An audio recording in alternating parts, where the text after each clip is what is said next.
जिनको हमने फौरी तौर अमल में लाने की शुरुआत की है। कुछ के लिए जम्मू कश्मीर का निज़ाम और हमारी जो स्टेटस है उसको बदलाना जो है वो बहुत ज़्यादा ज़रूरी होगा।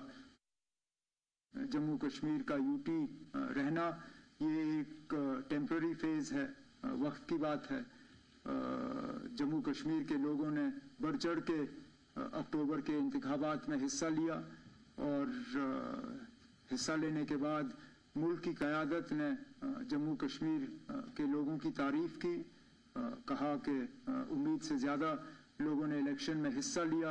अब हम जम्मू कश्मीर के बाशिंदे, हम जो यहाँ के रहने वाले जो हैं, अब हम उम्मीद कर रहे हैं कि इलेक्शन में लोगों ने हिस्सा लिया, अब उसका कुछ ना कुछ तो लोगों को इसके बरक्स मिलना चाहिए। और सबसे बड़ा वादा जो जम्मू कश्मीर के लोगों के साथ अगर मरकज़ी हुकूमत ने किया है वो जम्मू कश्मीर को दोबारा रियासत का दर्जा वापस देने का वादा है। तो हम उम्मीद करते हैं कि इसमें वक्त नहीं लगेगा। सोशल मीडिया पे मैंने देखा कि हमारे तरफ से कोई बड़े ऐलान होने जा रहे हैं, कोई ऐसी बात नहीं है ना। मैं सबसे पहले तो शुरू में ही ये क्लियर करना चाहता हूँ कि यहाँ पे हम कोई बड़ा ऐलान करने के लिए नहीं बैठे हैं। हम बैठे हैं यहाँ पे आप सबके साथ एक इंटरेक्शन करने के लिए, जो कि हमारा फर्ज भी बनता है। हमने पहले दिन से कहा है कि लोगों की चुनी हुई हुकूमत है और हम चाहते हैं कि लोगों के साथ एक तालमेल बना रहे, हम अपनी बात लोगों तक पहुंचाएं और लोगों की बात जो है हम तक पहुंचे। और इसके लिए सबसे बड़ा और सबसे अहम जो जरिया है वो मीडिया है।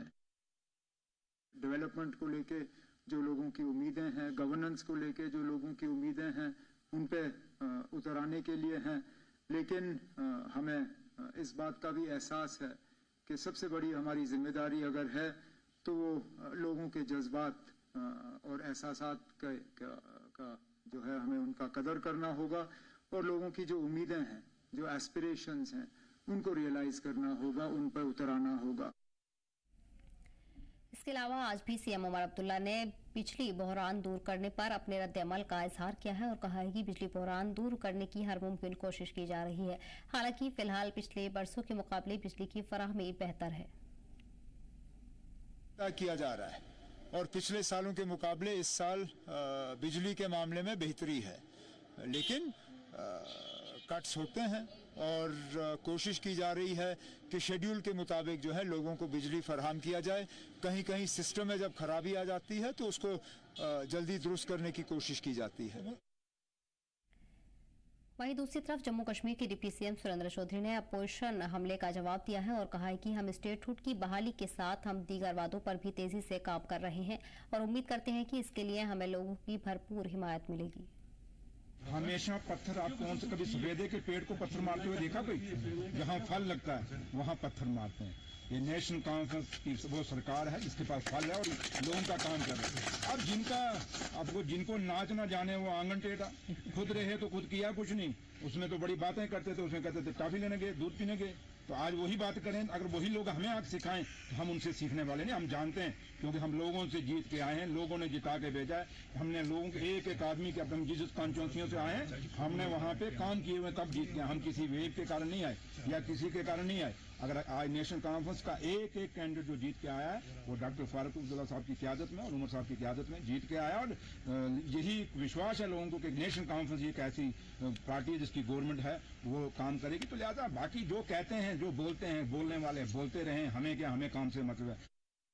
जिन्होंने मीटर लाया कभी काश उनके खिलाफ भी कोई बोले, उनको भी सवाल पूछे भाई मीटर क्यों लाए जम्मू कश्मीर में? जम्मू कश्मीर में सबसे बड़ी मुद्दा इस समय है लोगों को बिजली से भी कोई वास्ता नहीं है। मेरे बुजुर्ग वो थे जो बिजली के बगैर पढ़ाइयाँ की, मेरे बुजुर्ग वो थे जिन्होंने सड़कों के बगैर भी इन इलाकों में चले, चाहे वो कश्मीर हुआ, चाहे वो जम्मू हुआ, चाहे वो खिता पीर पंचाल हुआ, चाहे चिनाब वैली हुई। तो हमारे बुजुर्गों ने कभी बिजली या इन पानियों, बावलियों और कुओं से पानी लेके हम लोगों को पढ़ाया हुआ है। तो इसलिए लोगों की सबसे बड़ी हमारी आज हमें चिंता है कि हमारे बेरोजगार बच्चे को रोजगार कैसे मिलेगा। ये सरकार उसके लिए सोच रही है, उसके लिए हम प्लान कर रहे हैं। बाकी ये बिजली पानी ये चलेगा, ये आप कहें कि 100% कहीं होता है, कहीं नहीं होता। यही बात मीटरिंग का, हम जब बात करते हैं मीटरिंग की, आप लोग खुद जब हमें सवाल पूछते हैं क्या आप चाहते हैं कि भाई लोग मुफ्त की बिजली बढ़ाएं?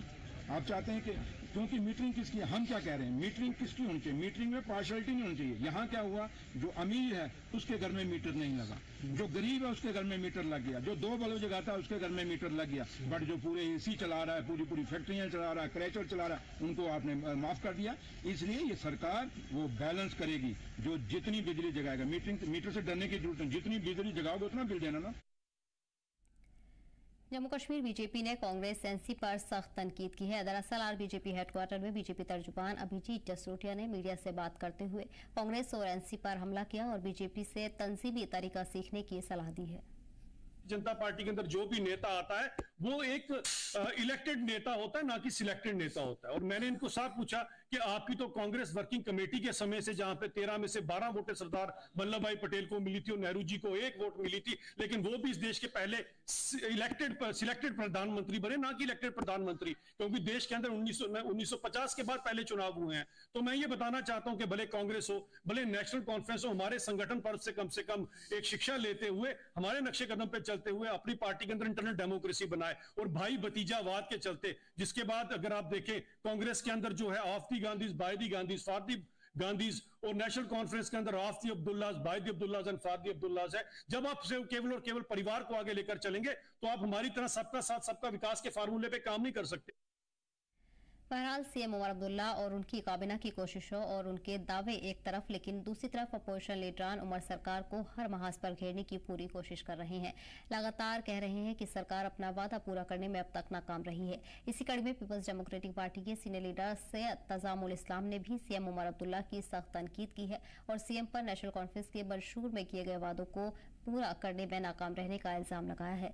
सैयद तजामुल ने कहा है कि उमर अब्दुल्ला का मौजूदा रुख उनके जरिए पहले किए गए वादों के बरक्स है। एक वक्त था नेशनल कॉन्फ्रेंस जब आती थी तो यकीनन एक माहौल बदलता नजर आ रहा था, लेकिन उमर साहब ने जिस अंदाज से प्रेस कॉन्फ्रेंस का आगाज किया, 200 यूनिट का भी तज़किरा किया कि हमें मीटरिंग 100% करनी है।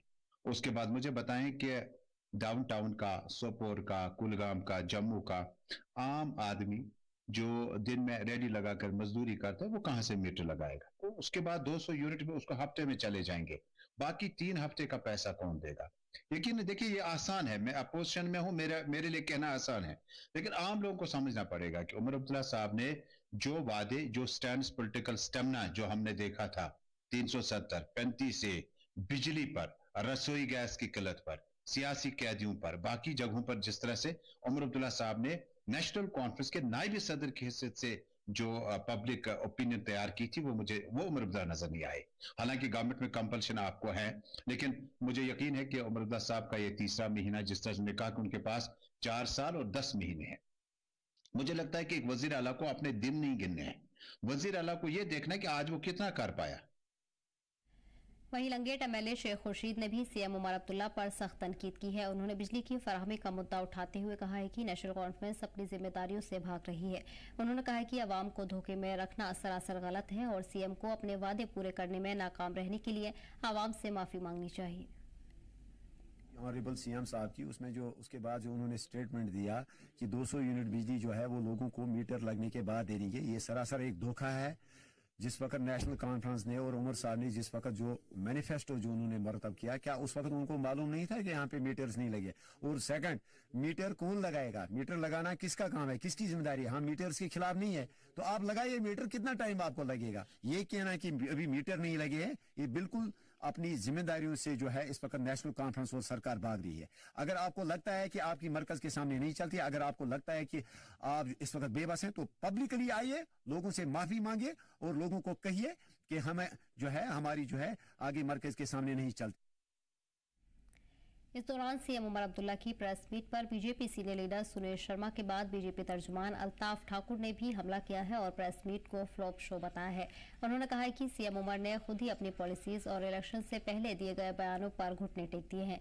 उन्होंने मजीद कहा है कि नेशनल कॉन्फ्रेंस के जम्मू कश्मीर के लोगों से जो वादे किए थे वो पूरी तरह से नाकाम रहे हैं। देखिए, उमर साहब अपनी जो 3 महीने की जो अचीवमेंट्स है उनको मीडिया के सामने वो कल कहेंगे, लेकिन जैसे ही कल प्रेस कॉन्फ्रेंस में उमर साहब ने पूरी तरह से सरेंडर किया, चाहे चावल को लेकर, चाहे बिजली को लेकर, और साफ उन्होंने यू टर्न मार दी। पहले जब में पावर थे तब और कुछ बोलते थे, कभी तवी का, कभी जहलम में बहा देंगे, लेकिन कल पूरी तरह से उनका सरेंडर करना इस बात का सबूत करता है कि उमर गवर्नमेंट जो है वो फेल हो चुकी है हर महाज पे, हर फ्रंट पे, और वो कुछ नहीं कर पा रही है। सीएम उमर की प्रेस कॉन्फ्रेंस को लेकर all party Sikh coordination committee के चेयरमैन और जेके अपनी पार्टी के सीनियर लीडर जगमोहन सिंह ने भी हमला किया है और कहा है कि उमर अब्दुल्ला की क़यादत में नेशनल कॉन्फ्रेंस को चुनाव प्रचार के दौरान किए गए वादों की बुनियाद पर अवाम ने उन्हें मैंडेट दिया है। उन्होंने इल्जाम लगाया है कि पार्टी इन वादों को पूरा करने में नाकाम रही है, जिससे जम्मू कश्मीर के लोगों में अदम एतमाद का एहसास बढ़ रहा है। बहुत देर के बाद, 10 सालों के बाद एक इलेक्शन कश्मीर में हुआ और लोग भी चाहते थे, क्योंकि सरकार और लोगों के बीच में तालमेल जो वो एक खत्म हो चुका था, क्योंकि टोटली ब्यूरोक्रेसी यहाँ हुकूमत चला रही थी और लोग काफ़ी दुखी हो चुके हैं कि भाई उनके काम, उनकी प्रॉब्लम्स कहाँ रिजॉल्व हों, कहाँ सॉल्व हों। तो उन्होंने भी इसमें कोऑपरेट किया। अब लोगों ने ये नहीं चाहा, वो पॉलिटिकल आइडियोलॉजी से उठ के उन्होंने सिर्फ हुकूमत बनाना चाहिए। ये उनका ये नहीं था कि हमने नेशनल कांग्रेस को वोट देना है, कांग्रेस को देना है, पीडीपी को देना है, किसी और पार्टी को देना है। तो आम लोगों की सोच थी कि भाई कहीं ना हुकूमत बने ताकि दबी हुई आवाज जो है कश्मीर के लोगों की वो अवाम में पहुंचे और मसले हल हों। और इसी पर खास चर्चा के लिए हमारे साथ पीडीपी से एडवोकेट शौकत अली जुड़ गए हैं। इसके अलावा आपको बता दें कि अब्दुल हामिद मलिक जम्मू कश्मीर नेशनल कॉन्फ्रेंस से हमारे साथ जुड़ गए हैं, स्पोक पर्सन है। राकेश कौल भी बीजेपी डिस्ट्रिक्ट वाइस प्रेसिडेंट है, वो भी हमारे साथ जुड़ गए हैं। आप सभी हजरात का बहुत बहुत इस्तकबाल है। हामिद साहब, सबसे पहला सवाल आपसे लेना चाहूंगी। जाहिर है आप नेशनल कॉन्फ्रेंस के हक में बात करेंगे और ऐसे में लगातार जिस तरह देखने को मिल रहा है, अपोजिशन समेत तमाम पार्टियां उमर अब्दुल्ला पर हमला करती नजर आ रही हैं और उनका साफ तौर पर यही कहना है कि जो भी वायदे नेशनल कॉन्फ्रेंस ने किए हैं वो अब नाकाम साबित हो रहे हैं, जिस पर अवाम ने मैंडेट नेशनल कॉन्फ्रेंस को दिया है। आप जनाब तवज्जुन नहीं कर सकते 3 महीनों में कि सारा फेल हो गया है। हमने लड़ाई लड़ने को कहा था, हमने स्टेट जो स्पेशल स्टेट्स का रेजोल्यूशन था वो पेश किया, हमने स्टेटहुड का रेजोल्यूशन पेश किया। हम गैस और बिजली के बारे में जो उमर साहब ने कल कहा कि मीटर होने चाहिए और मीटर लग रहे हैं, मीटर हर जगह लग रहे हैं, चल रहे हैं, गांवों में लग रहे हैं, देहातों में लग रहे हैं। इसमें थोड़ा मुझे लगता है कि मार्च तक इंशाल्लाह कंप्लीट हो जाएगा और बिजली भी फ्री देंगे। और गैस का कहा था ईडब्ल्यूएस के लिए, वो भी हो जाएगा जो 5,000, क्योंकि 3 महीनों में आकलन नहीं कर सकते कि गवर्नमेंट टोटल फेल हुई है। हाँ, आउटस्पोकन है उमर साहब, दिल की बात कहते हैं, तो इनको पॉलिटिकल बात नहीं दिखी। ये बोलते हैं कि 3 महीनों में सारा खत्म है। मैं उनसे कहना चाहता हूं कि जो 5-5 साल सरकार में थे, जो हमारे अपोजिट बात कर रहे हैं, जो 3 साल सरकार में थे, तो उनसे कह दीजिए कि जब बीजेपी के साथ सरकार आप लोगों ने बनाई तो जो मैनिफेस्टो आपने बनाया है, तो एक चीज मुझे बता दीजिए कि ग्राउंड पर उतर गई। क्या कश्मीर का मसला हल हुआ? क्या रोडें खुली? क्या डबल करेंसी चली? क्या हुआ? जो आपके वादे थे, आप खोखले वादे, इसीलिए लोगों ने आपको रिजेक्ट किया। आप हमें से हम 5 साल नहीं मांगते, 2 सालों में देखिए ग्राउंड पर हमारा मैनिफेस्टो उतरेगा और जो हमने कहा है, चाहे वो स्टेटहुड की बात हो और किसी चीज की बात हो, वो हम लड़ते रहेंगे और इंशाल्लाह यही जो हमारे पीएम साहब है, अमित शाह जी है, यही देंगे। क्यों नहीं देंगे? क्योंकि हम इनके हिस्से हैं और हम जम्मू कश्मीर के बाशिंदे। वोट मिला है बिल्कुल स्टेटहुड के लिए, 370 के लिए, 35A के लिए, और हम मांगते रहेंगे। वो कॉन्स्टिट्यूशन राइट्स हमारे हैं और कॉन्स्टिट्यूशन हम लड़ते रहेंगे और लेकर रखेंगे। मगर ये आप आगलन मत कीजिए कि 3 महीनों में उमर सरकार, नेशनल कॉन्फ्रेंस की सरकार फेल हो चुकी है। ये आप नहीं कह सकते, क्योंकि अभी टाइम नहीं हुआ है। अभी वो टाइम है, अभी डिसाइड नहीं हुआ, पावर डिसाइड नहीं हुए, अभी कुछ पावर डिसाइड नहीं हुए, पावर भी डिसाइड होने बाकी है। तो आप कहते हो कि टोटल फेल है। कैसे फेल है?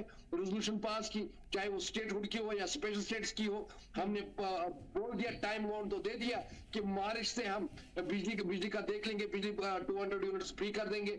हमने बता दिया कि गैस एंड और ईडब्ल्यूएस के लिए 5,000 या जो हमने चावल कहा था उसके लिए काम चल रहा है। मिनिस्टर साहब ने खुद कहा कि जल्दी आपको खुशखबरी मिलेगी। हमने कहा था कि नौकरियां खोल देंगे। आपने पुलिस में और बाकी एजुकेशन सेक्टर में देख लिया कि हमने नौकरियां 18 के बाद पहली बार खोल दी। हम चाहते हैं कि और नौकरियां भी दें, मगर जो कल उमर साहब ने कहा कि हम सोच रहे हैं कि पहले हमें वो गारंटी मिले कि वो सारी नौकरियां जम्मू कश्मीर के लोगों को मिले, यहाँ के बच्चों को मिले, यहाँ के बेरोजगार नौजवानों को मिले। उस सिलसिले में हम देख रहे हैं, क्योंकि पावर डिसाइड नहीं हुए। जब तक पावर डिसाइड नहीं होंगे तब तक ये चीजें मुझे लगता है रोकनी पड़ेगी। और जो हमने जो बताया कि 6 महीनों में रिजर्वेशन पॉलिसी बनाएंगे, नई पॉलिसी बनाएंगे, आप देखोगे कि रिजर्वेशन पॉलिसी जब बाहर आएगी तो वो सबको इकट्ठे लेकर चलेगी, कोई नाराज नहीं होगा और सबको ड्यू मिलेगा उसमें, क्योंकि जिसके साथ भी ज्यादती हुई होगी तो उस ज्यादती को बर्दाश्त नहीं किया जाएगा, क्योंकि एनसी सरकार पर लोगों ने भरोसा किया है, जो पहले भी उन्होंने किया है, इसीलिए एनसी सरकार को फिर वो ले आए, क्योंकि लोगों का एतमाद और एतफाक हम पर है। उनको एतमाद है कि नेशनल कॉन्फ्रेंस एक ऐसी सरकार है, चाहे वो पहले रही चाहे वो आज रहेगी, वो वादे पूरे करते हैं, वो अपना जो मैनिफेस्टो वो बिल्कुल ग्राउंड पर उतारेंगे।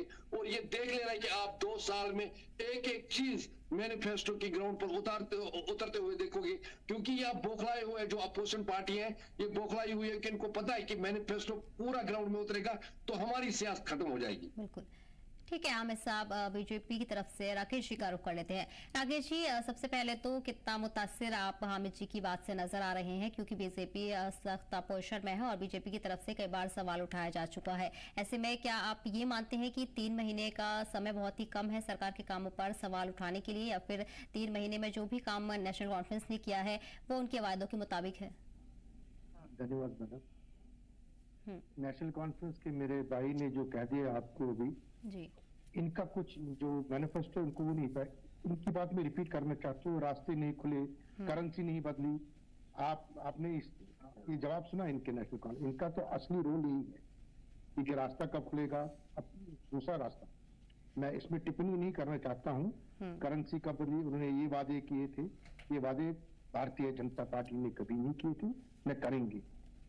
इन्होंने जो मैनिफेस्टो में किया है उसके 3 महीने में भी एक काम भी नहीं। Bharatiya Janata party opposition leader ये किस लिए कह रहे हैं कि ये फेल हो चुके। इन्होंने कहा कि बिजली फ्री गई क्योंकि ये दिल्ली में चले गए, केजरीवाल से उन्हें वहां पर वो किताब निकाली केजरीवाल की, केजरीवाल वहां खाना खाया इकट्ठे, तो वो वही टिप्पणी कर, जैसे केजरीवाल जी ड्रामा कर रहे थे दिल्ली में, कर रहे हैं अभी भी कर रहे हैं, तो अब 2000 रुपए देंगे, वैसा इन्होंने भी थाली का एक वो मुर्गे की टांग वहां से लेके वही अलाप कर रहे हैं। इनका काम ही ऐसा है। इनको कितनी साल इन्होंने यहाँ पर गवर्नमेंट की है, 60 साल की, जैसे कांग्रेस ने की वैसे इन्होंने भी की। 60 साल में आज फिर करे यूथ बिल्कुल नौकरी नहीं, उनको ये नौकरियां क्यों नहीं दी? इन्होंने नौकरियां दे दी अपने लोगों को, अपने परिवारों के लोगों को नौकरी दी। क्यों गरीब का बच्चा आज तक नौकरी में नहीं आए? उनसे प्रश्न कीजिए हमारी तरफ से। हमने, हमारी गवर्नमेंट, भारतीय जनता पार्टी की गवर्नमेंट हमारी 3 साल की थी, हमने पीडीपी के साथ किया था। जब हमने कहा पीडीपी भी अपने रास्ते से भटक गई, क्योंकि जो मैनिफेस्टो जो हमने रखा था कि हम मेमोरेंडम पर कि हम कौन कौन से काम करें, जब पीडीपी उन कामों पर नहीं चली तो हमने अपना समर्थन वापस लिया। भारतीय जनता पार्टी का यही उसूल है। हमने कश्मीर के लोगों का दिल जीता है, हमारे नौजवानों के दिल जीते हैं। इन्होंने खोखले वादे किए, पहले तो उनके मैनिफेस्टो में हम बिजली फ्री देंगे, हम मीटर नहीं लगाएंगे। आज प्रेस कॉन्फ्रेंस के सामने इन्होंने फिर कह दिया नहीं मीटर लग जाएंगे, बिजली आएगी, मीटर लगेंगे कि यही डिप्टी सीएम जो मैंने अभी बात सुनी डिप्टी सीएम साहब की, उन्होंने भी ये कहा हमारा काम है सच बोलना। हमारी गवर्नमेंट कभी भी नहीं की, आज भी हमारी गवर्नमेंट नहीं है जे&के में। हाँ, हमने डेवलपमेंट की, जितनी डेवलपमेंट इस गवर्नमेंट में सेंटर से लेके जो एलजी साहब की गवर्नमेंट से जितनी डेवलपमेंट आज हुई 60 साल में अभी तक ऐसी डेवलपमेंट हुई नहीं। ठीक है, बिल्कुल। राकेश जी, मैं लौटूंगी आप तक, इसके बाद पीडीपी का रुख कर लेते हैं। शौकत साहब, किस तरह से आप देख रहे हैं, क्योंकि पीडीपी की तरफ से भी ये सवाल उठाए जा चुके हैं और पीडीपी का ये भी कहना है कई दफा पर कि हम उन्हें उनके काम जो वायदे मैनिफेस्टो में नेशनल कॉन्फ्रेंस ने किए हैं उन्हें सिर्फ याद दिलाने की कोशिश कर रहे हैं, वो उन्हीं पर काम करें क्योंकि अवाम ने उसी पर मैंडेट दिया है। बहुत शुक्रिया।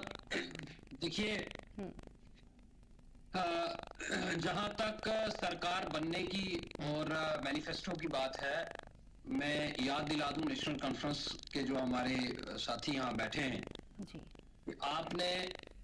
आपको मालूम है कि यहाँ 10 साल के बाद इलेक्शन हुए और लोगों की बड़ी उम्मीदें थी, लोगों की बड़ी एक्सपेक्टेशंस थी, क्योंकि लोगों ने पिछले 5-6 साल में यहाँ गवर्नर रूल देखा था और ठीक कहा कि यहाँ लोगों की सुनवाई नहीं थी, आम आदमी को कोई सुनता नहीं था, आम आदमी की जो परेशानियां थी उनको कोई सुनने वाला नहीं था जी।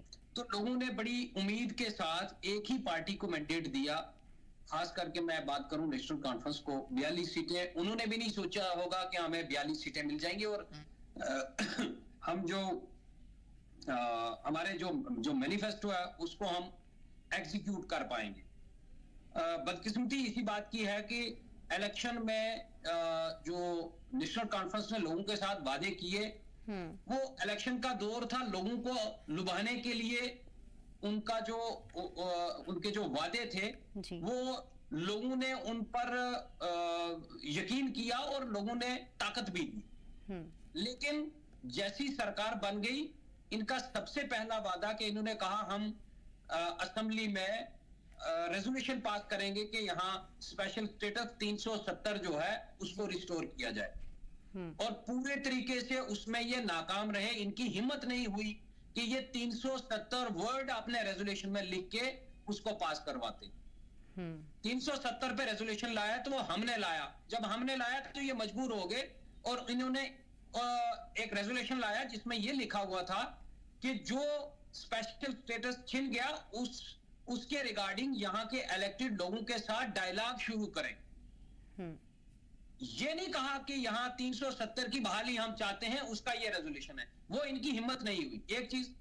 दूसरा, जब इन्होंने कहा, जब रिजर्वेशन पॉलिसी की बात आई, वो इशू जो था वो बहुत ज्यादा जब पब्लिक में चला गया तो उसके ऊपर ये कोई कंक्रीट स्टेप जो था वो लेने में नाकाम रहे और इन्होंने कैजुअल तरीके से जो कह दिया कि हमें 6 महीने दे दीजिए, हम उस पर जो है वो काम करेंगे। उसके बाद तीसरी बात, जब इन्होंने लोगों से ये कहा कि हम पावर में आते ही आपको बिजली जो है वो फ्री कर देंगे 200 यूनिट, या जहां तक गैस सिलेंडर की बात हो, नौकरियों की बात हो, तो उसमें भी ये कोई ना कोई बहाना, कोई ना कोई रीजन ढूंढ के लाते हैं। प्रैक्टिकली अगर देखा जाए तो जम्मू कश्मीर में मुझे लगता है कि इस वक्त 50% से ज्यादा जो है वो मीटरिंग जो वो हो चुकी हुई है। ये बहाना नहीं चल सकता है कि मीटर होगा तो हम 200 यूनिट बिजली जो है उसको फ्री करेंगे। तो मेरा कहने का मतलब ये है कि ये इस वादे पर भी जो है वो खरा उतरते हुए नजर नहीं आ रही। तो अब ये इस स्टेज पे उमर साहब ये कहते हैं कि हम ये भी करेंगे, लेकिन मेरी दरख्वास्त है आपके जरिए से कि आपको अवाम ने ताकत दी है, उस ताकत के बलबोते पे आप काम करें। और इतने आप जो है वो डिस्करेज क्यों हैं? आप दिल्ली के पास गए, दिल्ली से आपको कुछ मिला नहीं, आप उलझ कर रह गए हैं। आपको अपनी ही पार्टी की तरफ से रिवोल्ट जो है वो फेस जो है वो कर रहे हैं। आपके मेंबर पार्लियामेंट जो है वो कुछ कह रहे हैं, वो पब्लिक के इश्यूज को उठाते हैं और पब्लिक के इश्यूज के लिए वो प्रोटेस्ट पर भी उतरे हैं। आप जो है उनको कन्विंस करने में नाकाम रहे हैं। विद इन पार्टी आप लोगों को क्या कन्विंस करेंगे? तो मेरी आपके जरिए से यह दरख्वास्त है कि आपको पब्लिक ने अगर मैंडेट दिया है तो आप उस मैंडेट के जरिए आप पब्लिक को डिलीवर करें। लोग चाहते हैं, लोगों के छोटे छोटे मसाइल हैं वो हल नहीं हो रहे हैं। अगर आप इतने मजबूर हैं तो आप जम्मू कश्मीर की आवाम से कहें, आवाम आपका साथ देगी। आप दिल्ली में प्रोटेस्ट पर बैठे, आप पार्लियामेंट के सामने बैठे, तो आपको जम्मू कश्मीर की जो आवाम है वो आपको ताउन देगी और मरकजी सरकार के साथ जो मुतालबे हैं उनको हल करने के लिए जम्मू कश्मीर की आवाम को आप जो है वो रोड्स पर लाएं। लेकिन अगर आप ना उस तरफ जाएंगे ना इस तरफ आएंगे, आप दिल्ली को भी हाथ में रखने की कोशिश करेंगे, आप सरकार को भी हाथ में रखने की कोशिश करेंगे, आप आवाम को भी हाथ में रखने की कोशिश करेंगे, तो मुझे लगता है कहीं ना कहीं सरकार जो वो उलझ कर रह गई है और नाकामियों की तरफ जा रही है। लोगों को कोई उम्मीद नहीं है। देखिए उमर साहब को, ये अभी इनके प्रवक्ता जो हैं वो कह रहे थे कि यहाँ पर रूल्स नहीं है, पावर्स नहीं है। शोकत जी, इस बार अगली दफा में आएंगे, मैं इसके बाद आप पर लौटूंगी। पहले एनसी का रुख कर लेते हैं।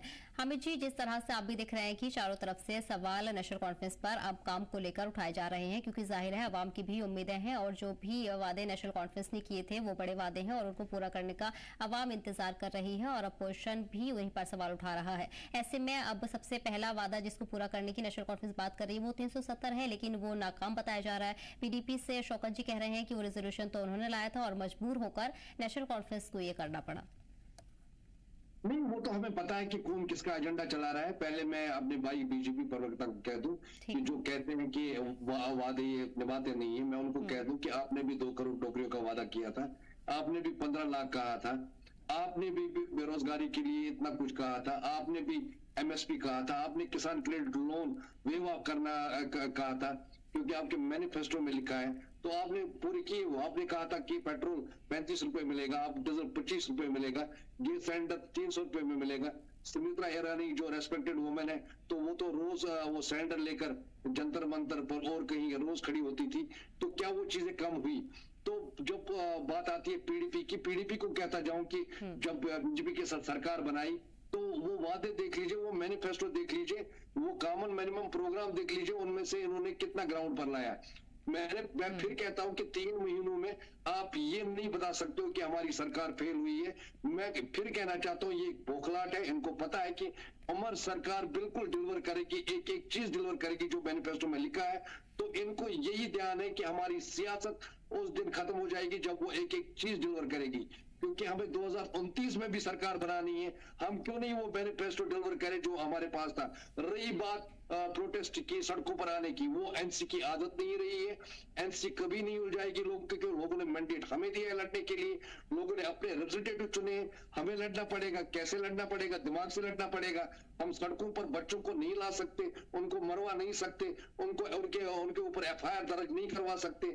हम वो नहीं चाहते, वो आप लोगों की आदत है, वो आप करते जाइए। क्योंकि मुफ्ती साहब ने 87 में कांग्रेस में रहकर भी मुत्तहिदा महाज के लिए वोट मांगे थे, वो सबको पता है। तो किसकी आइडियोलॉजी कहां चलती है, कौन लड़ रहा है, तो बीजेपी चुप है। कौन लड़ रहा है उनके नीचे, कौन कितने लड़वा रहे हैं वो नीचे, वो सबको पता है। मगर एक ब्रूटल, ये मानना पड़ेगा, एक ब्रूटल मेजॉरिटी है बीजेपी के पास, सेंटर में उनकी सरकार है। हमें बात करनी पड़ेगी, जो हमने रेजोल्यूशन में लिखा है, बात तो करनी पड़ेगी, क्योंकि उन्हीं के साथ बात करनी पड़ेगी, क्योंकि उनको लोगों ने बड़ा एक मैंडेट दिया है। आप मैंडेट को रिजेक्ट नहीं कर सकते। जैसे हमें मैंडेट मिला है, आप उस इनकार नहीं कर सकते। इसी तरह हम इनकार नहीं कर सकते कि जो बीजेपी को मैंडेट मिला है, तो उससे बात करनी पड़ेगी, सेंटर से बात करनी पड़ेगी, क्योंकि सेंटर के नीचे स्टेट गवर्नमेंट आती है और स्टेट गवर्नमेंट के काफी मुश्किलात हैं। जैसे यूटी बनाई गई, हमें स्टेटहुड लेना है, स्टेटहुड के बाद पावर्स आएंगे, पावर से हम ज्यादा डिलीवर कर सकेंगे। जो लोगों के साथ हमने वादे किए हैं, जो छोटे छोटे वादे भी हैं या बड़े बड़े वादे भी हैं, उनमें अड़चन नहीं आएगी, वो फैसले ऑन द स्पॉट लिए जाएंगे। क्योंकि इस तरह यूटी में रहकर आपको पता ही कटेल पावर होते हैं, तो फाइलें भेजनी पड़ती है, फाइलों में 10 नुक्ते निकाले जाते हैं, और 10 नुक्ते निकालते प्रॉब्लम टाइम बोर्ड जो हम देते हैं वो नहीं होता। और दूसरी बात, जो आप मीटर कहते हो 50%, वही हम कहते हैं कि रूरल एरिया में जो सिटियां हैं, जो टाउन्स हैं, उनकी तो मीटर, वो तो सारे मीटर है, मगर रूरल एरिया में ज्यादा गरीब रहते हैं, ये आपको भी पता होना चाहिए। तो गरीबों को कैसे फायदा मिले, इसीलिए हम चाहते हैं कि मीटर जल्दी इंस्टॉल हो, क्योंकि वो बेचारे भी, मुझे लगता है 150-200 यूनिट ही खरीदते हैं पूरे महीने में, क्योंकि वहाँ कटेलमेंट भी ज्यादा होती है, पावर कम आता है, तो इसलिए उनका ठीक है। हामिद जी, राकेश जी, आप ये सब रीजन जो हामिद जी की तरफ से बताए जा रहे हैं, हामिद जी मैं लौटूंगी आप तक। राकेश जी, जो रीजन बताए जा रहे हैं, क्या आप उन्हें मान रहे हैं? और 3 महीने बहुत कम वक्त है नेशनल कॉन्फ्रेंस पर कामों को लेकर सवाल उठाने के लिए, क्योंकि नेशनल कॉन्फ्रेंस की तरफ से कहा जा रहा है कि हम अपने काम और वायदे दोनों को पूरा करने की कोशिश कर रहे हैं। 60 साल उन्होंने किए काम, बिल्कुल अच्छे किए हैं। इन्होंने खाली कार्ड किए उस टाइम, आज कार्ड उनके सारे फेल हो चुके हैं। अब इनका खाली जुमले चल रहे हैं, ये जुमला चल रहा है J&K में। ठीक है, इनको करना कुछ नहीं है। ये कह रहे कि बीजेपी ने कौन से काम किए, बीजेपी ने इतने काम किए, सेंटर से लेके एलजी गवर्नमेंट से जितने भी डेवलपमेंट से, जितने भी हमारी जो हमने स्कीम दी प्रधानमंत्री जी के इसमें, तो वो तो सारी इम्प्लीमेंट हुई है कश्मीर। मुझे अपनी गवर्नमेंट में, जब 60 साल की गवर्नमेंट में, इनको कह दीजिए कि कौन से रोड्स बनाए आपने, कौन से ब्रिज बनाया इतने बड़े, या कौन इनके राज्य में क्या तहसीलदार साहब, पटवारी नहीं, तहसीलदार डीसी साहब की तो बात ही नहीं है कि घर पहुंचे किसी गांव में। आज के डेट में जिस गरीब को तकलीफ, जिस J&K के बाशिंदे को तकलीफ मिलती है, वहां पर तहसीलदार, पटवारी, इवन एडमिनिस्ट्रेशन के डीसी साहब जाते हैं, उनकी तकलीफ को सुनते हैं। इन्होंने अपनी तकलीफ जो ये दूसरों के डाल दी है वहां JNK में, इनको करना कुछ नहीं। मेरे भाई साहब को जो नेशनल कॉन्फ्रेंस हमारे बड़े भाई बैठे हैं वहां पर, इन्होंने जुमलों से सारा कुछ चला दिया 60 सालों। मैं तो इनको यही क्वेश्चन कर रहा हूं, हमारी कभी गवर्नमेंट आई नहीं JNK में, फिर भी हमने LG गवर्नमेंट साहब और हमारी सेंट्रल गवर्नमेंट ने इतनी पॉलिसियां, इतनी स्कीमें दे दी, आज तक आप लोगों ने क्यों नहीं दी? आप लोगों का जहन ऐसा क्यों नहीं बना? आप लोगों का आपको विल पावर नहीं था, आपको करने का ये नहीं था कि हम करेंगे, लोगों के गरीबों के लोगों के पास जाए, जब इसके दिल में ही नहीं था। आज ये बड़ी बड़ी बात कर रहे हैं। आप मुझे इनके बताइए, मेरे नेशनल कॉन्फ्रेंस के बाहर से कह दीजिए कि आपके मैनिफेस्टो में आपने कहा कि बिजली फ्री देंगे, आपने हम मीटर नहीं लगा देंगे, हम मीटर को यही लोग तो हमारी उमर साहब ही कर रहे थे अपोजिशन। जब ये अपोजिशन में थे तो ये जी देखो जी मीटरिंग कर रहे हैं, ये मीटर लगा रहे हैं, ये बिजली ये कर रहे हैं। आज का ये वादा कहाँ गए इनका? ये इनके खुद प्रश्न है, ये खुद प्रश्न भी है, ये खुद आंसर भी उसकी, ये सवाल भी खुद कर रहे हैं और जवाब भी खुद है उसमें। इन्होंने हर वक्त इस जम्मू कश्मीर के लोगों के साथ बेरुमी की, इन्होंने झूठे वादे किए 60 साल। और जो पब्लिक आज हम कह रहे, चले पब्लिक का मैंडेट ये कह रहे इनको मिला है, हमने बधाई दी, हमारे प्रधानमंत्री जी ने भी बधाई दी, हमने भी बधाई, पार्टी की हमारी लीडरशिप ने इनको बधाई दी। तो कहाँ गए 3 महीने में? बताइए ना क्या किया आप लोगों ने 3 महीने में? आपने कल्चरल प्रोग्राम किए, अभी आप जा रहे जश्न मनाने, वो कर रहे हैं। जब आपको क्वेश्चन अवर्स हो रहे वहां से पब्लिक से, एक लेडी का इंटरव्यू आया, जब उमर साहब ने कहा, हमारे ऑनरेबल चीफ मिनिस्टर साहब ने, हम मीटर लगे, उसने कहा कि मेरे गांव तक आ जाए ना उमर साहब, मैं दिखाऊंगा। जब इसने वादे किए उमर साहब ने कि हम मीटर नहीं लगाएंगे, हम बिजली फ्री देंगे। फ्री कहां से बिजली मिलेगी? मैडम उनसे पूछिए, जो बिजली आप लोगों ने बेची है, स्टेट की बिजली जब आप लोगों ने बेची, वो किसने बेची? चाहे किसी स्टोर को दिया, चाहे लद्दाख को, ये सॉरी क्या बोलते, पंजाब को दे दी या दिल्ली को दे दी, क्यों दे दी? कौन थे वो बेचने वाले? यही लोग थे ना, इनकी गवर्नमेंट थी ना, हमारी तो गवर्नमेंट नहीं थी। क्यों उन्होंने बिजली बेची? क्यों वहां तरस ले विंटर में लोग वहां पर? मैं भी कल वहां से आया, विंटर में तरस ले लोग, किन्होंने दी ये तकलीफ? किन्होंने नौजवानों को हाथ में पत्थर दे दिया? हम क्वेश्चन कर रहे हैं इनके साथ, हम जेन्युइन क्वेश्चन करते हैं। अगर इनके पास उस जवाब, उस क्वेश्चन का जवाब है, मैं आंसर देने के लिए तैयार हूं। आप मुझे क्वेश्चन कर सकते हैं। इन्होंने हर वक्त झूठे वादे किए, इन्होंने ये भी कहा था, इनको पता था इलेक्शन नहीं हो जाएंगे। अब जब इलेक्शन भी हो गए, पहली बार मैंने कहा कि मैंने भी 3 इलेक्शन लड़े कश्मीर 96 से, पहली बार आज 68% पर असेंबली इलेक्शन हुआ, 68 पर पार्लियामेंट मेंबर बने। कभी भी 12%, 8% पर ये लोग असेंबली के लोग बनते थे और पार्लियामेंट के मेंबर बनते थे। वायलेंस कहीं नहीं हुई। पहली बार 90 से पहले जब कश्मीरी पंडित को निकाला गया भी इनकी गवर्नमेंट में ही, तो उससे पहले भी वायलेंस होती थी इलेक्शन में। इनके ड्रामे जितने होते हैं, ग्राउंड पर ये जीरो है, ग्राउंड वर्क होनी चाहिए। ये इसलिए जुमला मैंने आपको नहीं बता दिया, जो जुमले यूज कर रहे इस वक्त केजरीवाल जी, आप उसने ड्रामा दूसरा हट गए, खुद मैडम को लाया, ऐसी अब बोलते हम गवर्नमेंट आई, गवर्नमेंट नहीं आएगी, नहीं देते। दिल्ली में भी लोगों को पता चल गया उन्होंने कैसे ड्रामा किए। ऐसी चाल बिल्कुल उसी वही तिथि लेके चल रहे नेशनल कॉन्फ्रेंस। हम जी ये करेंगे, देखो उनको 5 साल तो पता ही 29 में पहुंच गए, हम जी 29 में भी जीतेंगे। अरे भाई साहब 3 महीने में मुझे एक काम बताइए मुझे, आप लोगों ने किया क्या? आपको नहीं पता था विंटर आने वाला है? आपने 2 दिन बर्फ नहीं उठाया वहां पर अभी जी। Being a council, I am former council of municipal committee Mattan. ठीक है राकेश जी, शौकत जी का रुख कर लेते हैं। शौकत जी, जिस तरह से जो भी रीजन नेशनल कॉन्फ्रेंस के स्पोक पर्सन की तरफ से रखे गए हैं, हामिद जी की तरफ से रखे गए हैं, क्या आप उनसे मुतासिर हैं? क्योंकि 3 महीने के काम को लेकर उनका यही कहना है कि बहुत जल्दबाजी होगी ये कहने में कि सरकार नाकाम हो रही है और सरकार ने जो भी वादे किए हैं वो पूरे नहीं किए गए हैं, और दूसरी तरफ उनकी तरफ से जो सवाल PDP और BJP को लेकर भी उठाए गए हैं कामों को लेकर। देखिए मैं for the sake of discussion मैं ये मान लेता हूं कि ठीक है 3 महीने इनको कम लगते हैं कि अभी 3 महीने हुए हैं, हमें मौका नहीं मिला काम करने का। पर मैं आपको बताऊं इन्होंने 2 काम किए हैं 3 महीनों में। पहला काम इन्होंने किया है करोड़ों रुपए कैपेक्स बजट से। कैपेक्स बजट होता है डेवलपमेंटल वर्क्स के लिए। कैपेक्स बजट से पैसे निकाल के करोड़ों रुपए इन्होंने अपने एमएलएज के लिए, मिनिस्टर्स के लिए जो है वो गाड़ियां खरीदी। दूसरा काम इन्होंने किया है कि इन्होंने करोड़ों रुपए निकाल के चीफ मिनिस्टर साहब के लिए 8 गाड़ियां खरीदी है, फॉर्च्यूनर गाड़ियां। उसके बाद उमर साहब जो है वो छुट्टियां मनाने के लिए बर्फ में भी जाते हैं और दूसरी जगहों पे भी जाते हैं। ये काम इन्होंने किए हैं।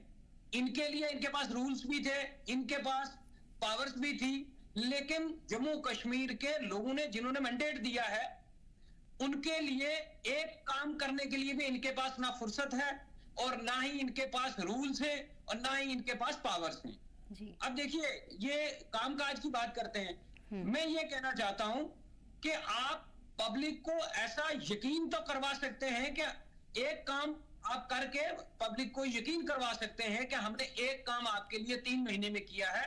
हम कोशिश करेंगे अगले 6 महीने में आपके 2-3 काम और कर लेंगे जो अवामुन नास के लिए होंगे, जो किसी पर्सनल किसी बंदे के लिए नहीं होंगे, जम्मू कश्मीर के किसी इंडिविजुअल के लिए नहीं होंगे, बल्कि अवामुन नास के लिए होंगे। अब ये कोई भी रीजन दे दें, मैंने ये कहा है कि ये अपनी पार्टी के मेंबर पार्लियामेंट को कन्विंस नहीं कर पा रहे पब्लिक इश्यूज के ऊपर, तो ये पब्लिक को क्या मैसेज दे रहे हैं? और ये हमें तनकीद का निशाना किस लिए बनाते हैं? हम मानते हैं कि हमें लोगों ने मैंडेट नहीं दिया है, आपको मुबारक हो, आपको मैंडेट दिया है तो काम करिए ना, पब्लिक को डिलीवर करिए। ये कहेंगे यहाँ करेंसी नहीं बदली है, यहाँ पर रास्ते नहीं खुले हैं, यहाँ ये नहीं हुआ है, ऐसा नहीं हुआ है, तो मैं भाई साहब को याद करवाना चाहता हूं कि सर आपकी 98 का क्या हुआ? जो सेंट्रल गवर्नमेंट ने, बीजेपी की सरकार ने डस्टबिन में फेंक दी थी, उसका क्या हुआ? जब इलेक्शन आता है तो आपको 98 याद आ जाती है, इलेक्शन के बाद आपको 98 का ध्यान ही नहीं रहता है। तो ये हम पर जो है उंगली उठाने से पहले आप अपने गिरबान में झांके और पब्लिक को हिसाब दे। पब्लिक आपसे हिसाब लेना चाहती है, आपसे पूछना चाहती है कि आपने पिछले 3 महीने में क्या किया। आप 200 यूनिट बिजली का फ्री करने के बजाय आप अच्छे से लाइट तो दे दें। सर्दियों में आपने लोगों को जो है वो लाइट तक जो है वो प्रोवाइड नहीं कर पाए आप, और अनशेड्यूल्ड कर्टेलमेंट इतनी हुई है कि लोगों को सर्दियों में बहुत परेशानी का सामना करना पड़ा है। तो आप इस तरह की रीजंस देके, ये खाली इस तरह के बातें करने से जो है आप डिलीवर नहीं कर पाएंगे। आपको मौका दिया है आवाम ने, तो आप डिलीवर करें।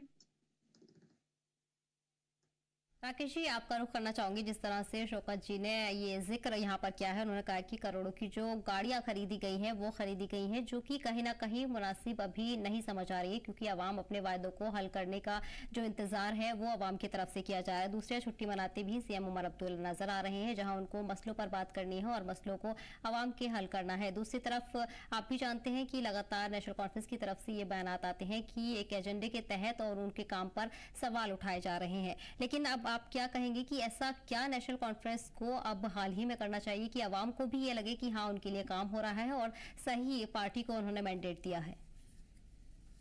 मैडम देखिए, क्वेश्चन सवाल इस पर नहीं, सवाल सच्चाई का होता है, जवाब भी आप सच दीजिए। और देखिए, अगर किसी हमसे गलती होती है तो गलती को एक्सेप्ट कीजिए ना।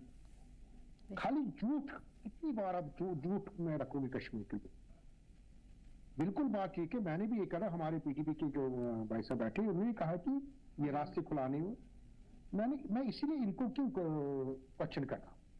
3 महीने में ग्राउंड पर जैसे हम लोग आए, हमारे एलजी साहब आए वहां पर, जब से प्रधानमंत्री जी ने 2014 से लेके, देखिए विल पावर होना चाहिए और काम करने का एक आदमी को ना कि मैं काम करूं लोगों के लिए। इन्होंने जब कभी लोगों का काम किया नहीं, इन्होंने अपने लोगों का काम किया, उसमें ये नंबर 1 है। तो इसीलिए आज हम क्वेश्चन कर रहे हैं, इनको पब्लिक भी क्वेश्चन कर रही है। इतने इंटरव्यूज आए हैं व्हाट्सएप पर लोगों के कि इन्होंने 3 महीने में, इसीलिए जब इन्होंने क्वेश्चन किया, मेरी पार्टी पर क्वेश्चन किया, भारतीय जनता पार्टी ने, मैंने तो इसलिए किसी की नहीं गिनाई कि हमने कितनी स्कीम्स दी वहां पर, अब ट्रेन आने वाली है, अब ये भी वो करके आप मुझे बताएं 3 महीने में ग्राउंड पर आपने बर्फ नहीं 2 दिन उठाया। मैडम मैं कहता हूं बर्फ, जो इतना बर्फ पूरे साउथ कश्मीर में ज्यादा हुआ है, श्रीनगर में कम हुआ था, इन्होंने 2 दिन लगाए वहां। आप लोगों के इंटरव्यूज देख लीजिए, अगर आपके पास आपके व्हाट्सएप में मैं आपको भेज दूंगा इंटरव्यू, 2 दिन बर्फ नहीं उठा उनसे। और ये क्या, ये प्रोग्राम में लगे थे, ये पहलगाम के प्रोग्राम में लगे थे, इनको ज्यादा चिंता थी प्रोग्राम करने की, इनको बर्फ उठाने की। इससे पहले ऐसा क्यों नहीं हुआ? इससे पहले ऐसा क्यों नहीं हुआ? इससे पहले जो एलजी गवर्नमेंट थी, काउंसलर बैठे काम कर रहे थे वहां पर, इसलिए मैंने अपनी आप में कोट किया। तो तब इनकी यही आदत है, इन्होंने अपने पहले भी घर अपने भरे हैं, आज भी गाड़ियां ले ली। भाई साहब तो ठीक कह रही, मैं उनकी बात से बिल्कुल सहमत हूँ। 1 करोड़ या जितना भी इसमें बजट था गाड़ियों लाने में, इससे पहले ये किन गाड़ियों में चल रही थी?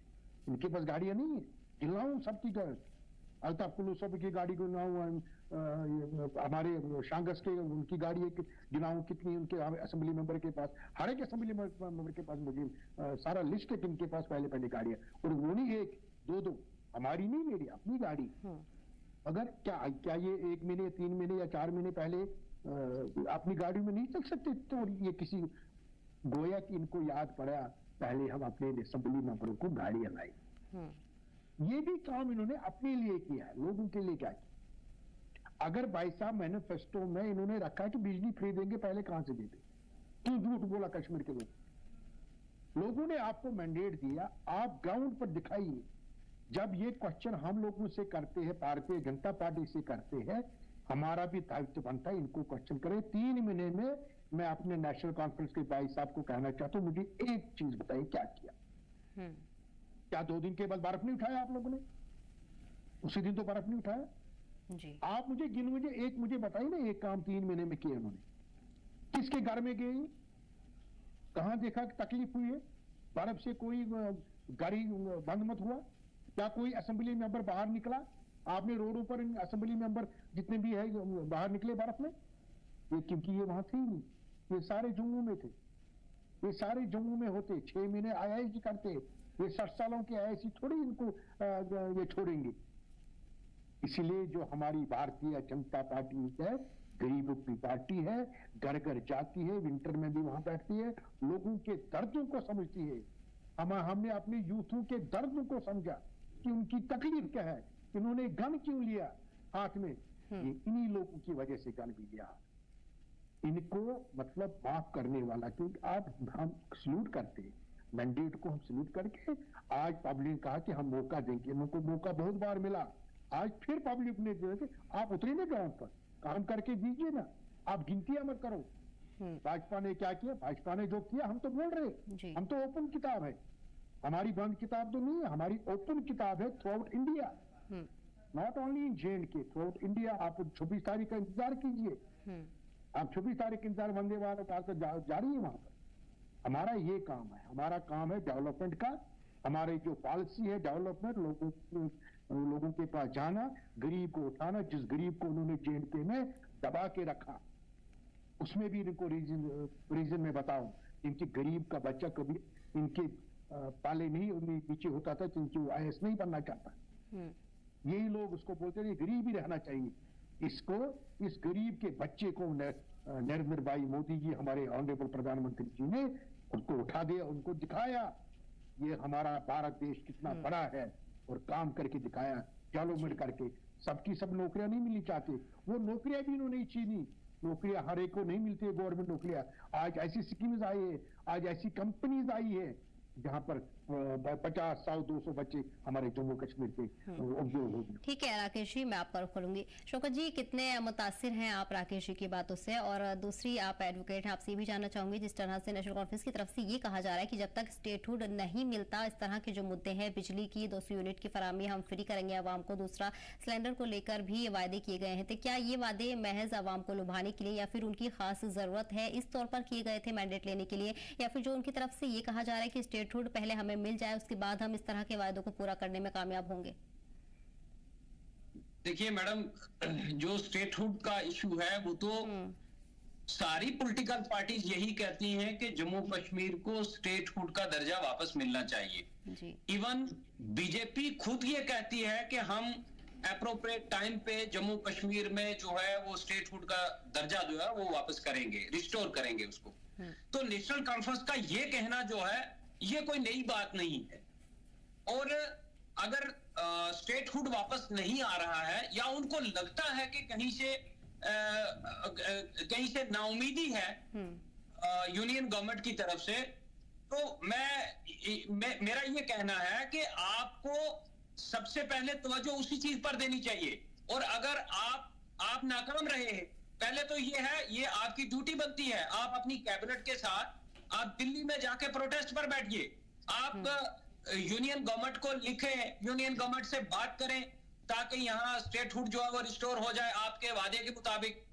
अगर नहीं हो रहा है तो आप एहतजाज करिए ना, आप अपनी कैबिनेट के साथ, अपनी असेंबली मेंबरान के साथ आप वहां बैठे और प्रोटेस्ट करें। यूनियन गवर्नमेंट जो है वो आपको सुनेगी। अगर बाकी सारी चीजें जैसे इलेक्ट्रिसिटी को लेके जो चीजें सामने आ रही हैं या बाकी वाली चीजें जो अवाम के इश्यूज हैं, जम्मू कश्मीर के लोग जो हैं उन्होंने ये तो नहीं सोच के वोट दिया है कि आप इतने नाकामी के शिकार हो जाएंगे, आप इतने डिस्करेज हो जाएंगे कि आप किसी का नॉर्मल रूटीन में जो काम है एक आम आदमी का वो भी करने में नाकाम हो जाएंगे। तो अगर आपकी कैबिनेट, आपकी असेंबली नाकाम हो चुकी है तो आप जम्मू कश्मीर के लोगों का साथ लें।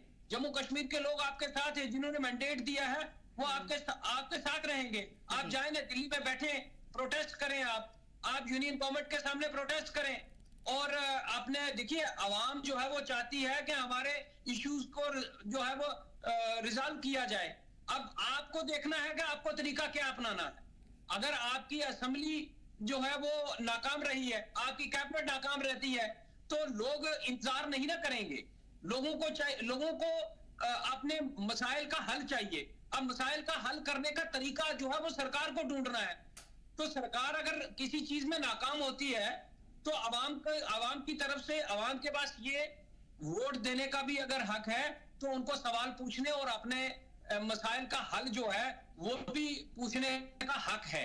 तो इस तरीके से मैं आपके जरिए से जो है जम्मू कश्मीर की सरकार से ये कहना चाहता हूं कि आप अपने लेवल पर, आप विल पावर की बात करते हैं तो मुझे लगता है कि उमर साहब को विल पावर दिखानी पड़ेगी। अगर वो कहते हैं कि हम मसाइल का हल करेंगे तो शुरुआत करिए ना। आप सिर्फ बातें करते हैं, सिर्फ कहते हैं कि हम करेंगे, तो एप्रीहेंशंस नहीं चलती हैं।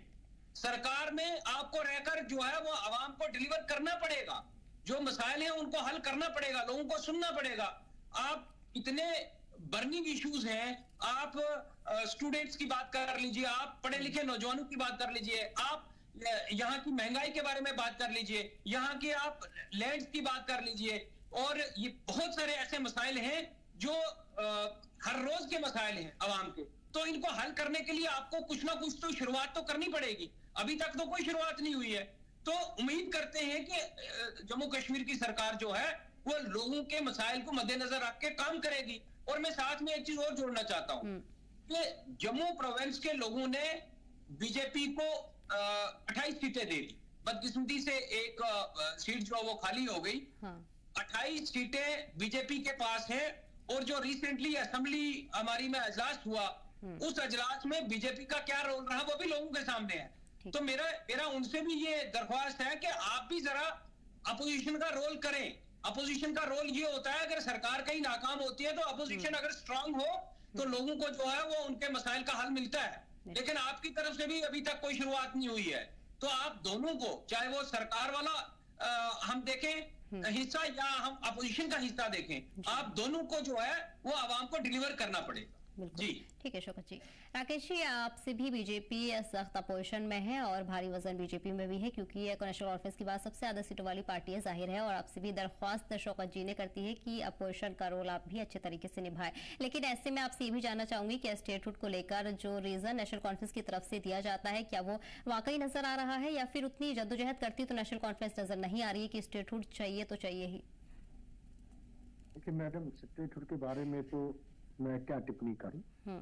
जब पार्लियामेंट में, लोकसभा एंड राज्यसभा में जी। प्रधानमंत्री जी और हमें गृह मंत्री जी ने अनाउंसमेंट किया कि हम स्टेट हो को वापस देंगे और जो टाइम आ जाएगा हम उसको वापस देंगे, तो इसमें टिप्पणी करने की, राज्य स्कूल की टिप्पणी करने की बात नहीं है। पार्लियामेंट सबसे बड़ी जो दरबार है पूरी डेमोक्रेसी का, तो उसमें जब प्रधानमंत्री ji head of the family, head of the nation, तो उसमें टिप्पणी करने वाली बात ये तो मिलेगी, तो टाइम आने पर वो उसमें सबको पता है कि टाइम आने पर, जो हमारे पीडीपी के हमारे भाई साहब ने भी कहा, तो टाइम आने पर है।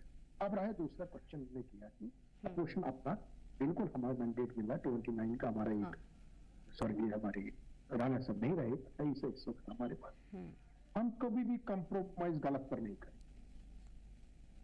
हमारा कंप्रोमाइज कभी गलत नहीं चलेगा। हमने जो रेजोल्यूशन पीडीपी और नेशनल कॉन्फ्रेंस में लाया उस पर अपोजिशन के हमारे honourable opposition leader Sunil Sharma ji और पूरे असेंबली मेंबर्स उस पर कभी कंप्रोमाइज नहीं, क्योंकि ये चीज खत्म है, ये कभी भी 370